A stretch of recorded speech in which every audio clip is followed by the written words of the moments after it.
Good evening everyone! For today's video ay aking ipopost yung ginawa ko kahapon. Sa totoo lang, hindi ko nga po alam kung ano ang pangalan ng aking lulutuin. Kung tama nga ba yung naisabi ko o yung naipost ko kahapon. Ano nga po pala ang tawag nito sa inyo? Nabanggit ko pala kahapon ay kaluko. Yun yung tawag dito sa Bicol. Di ko alam po kung tama po ako. Kung mali po ako ay i-mention nyo po dito sa comment kung ano pong tawag niyan sa Bicol, yung ginagawa ko, ang meriendahan. Anak ko po pala ang nagkayod ng nyog at tapos na nga po siya at naka-ready na lahat. At ang cameraman ko pala dyan ay ang aking bunso. Kaya ayan.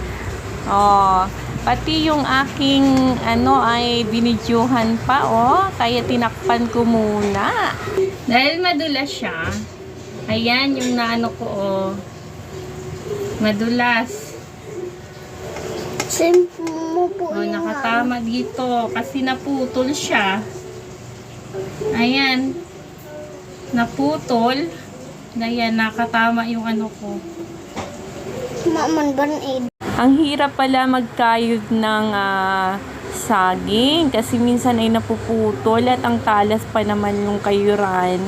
Kaya nasugatan po ako dyan. Napakadaldal ng anak kong bunso kung ano-anong sinasabi. So, minute ko muna yung sinasabi niya dyan. At gusto ko po talagang magluto ng saging. Gusto kong matikman uli yung niluto ko nung nakaraan. Ang sarap naman talaga kasi. Talaga naman nakakabusog. Kaya nga gaya ng sabi ko nga po, pag meron pong lulutuin lang sa kusina, ay talagang niluluto ko. Kaya palagi pong busog ang aking pamilya kasi ang sipag ko daw nga pong magluto. Kasi palagi nga pong may saging si Papang dala galing sa nyoga namin. Ano nga ba pang gagawin ko kung lulutuin? Sayang naman kung tatapon lang. Kaya nag-iisip ako ng mga pwedeng lutuin na iba-iba naman. Kaya yan naman yung naisip ko kaya lulutuin ko na nga po. Gagawin ko nga po siyang hulog-hulog. Kumbaga sa kamuting kahoy ay hulog-hulog, yung bibilog-bilogin. Yan naman ay saging. Binilog-bilog ko nga rin po.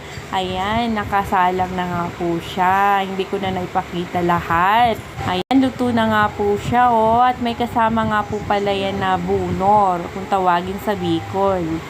Bunor.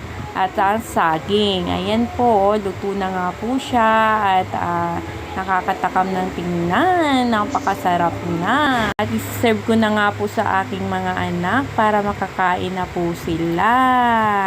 Ayan, talaga naman napakasarap kaya luto na rin po kayo. Ano nga po ba yung tawag nito sa inyo?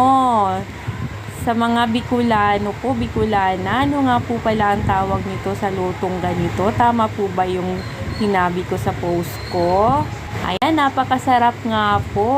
Ayan, merienda po tayo. Hindi ko po na-post kahapon yan. At ngayon ko na nga lang po na-post. Ngayon ko lang po nagawa. At na-edit. Okay na po. Salamat po sa panunood. Bye-bye.